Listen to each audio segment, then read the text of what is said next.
मुझे लोग कहते हैं चरणों की ऐसे कहता कि बिगड़ी बना लर मना हरि गुणवत्ता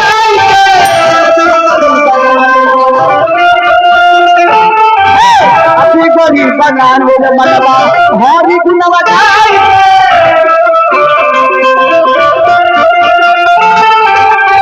एक बार हरि जी के एक बार हरि जी के एक बार हरि जी के देखा अजमाई के भगवान के नाम जे जपले बारू चाचा ओकर इतिहास में नाम लिखा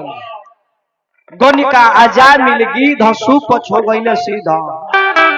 तो जे भगवान के हो गई भगवान राउर हो गई तब भी गरीब बना ले रे मना हरि गुणवा गाई के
भगवान भैया ये लेखन कहत के तू काम धंधा छोड़ पढ़ाई लिखाई छोड़ हमार नाम जप कबो ना भगवान ई बात कहले बनी तुलसी बाबा रामायण में लिखले बनी कि एक घड़ी पुण्याद घड़ी आधो में पुण्याद तुलसी संगत साध के हरौ कोटि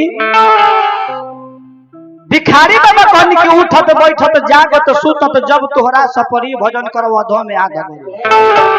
तोरा कब जब मन करे तो भगवान के भजन कर सकत तो भगवान के भजन कर तो वो लाइक रह रामायण पढ़त रामायण के रास्ता पर चल आना तो खूब भगवान के भजन कर तो दाढ़ी मूछ बहौले बार तो टेबुल पर आशीर्वाद देते अशोक खराब में धरा जाता तब पुलिस प्रशासन गोर में हाथ में सिकर लगा के बेरी लगा के कह के चल अब तारा के हमनी के रूल से आशीर्वाद दे ना बाबू ऐसे कहे के बा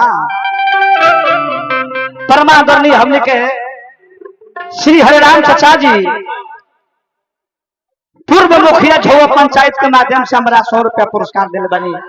आई रुपया ना बबुआ रुपया से बढ़ के आशीर्वाद बा जहाँ भी हमने के कार्यक्रम होला जहाँ तक मुखिया जी के जहाँ सब माने अपन लोग बा वहाँ जरूर भोला के भेजला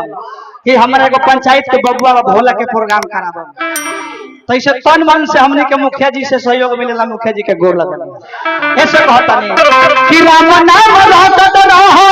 कति जाई बाधा राम नाम रहत रहो कति जाई बाधा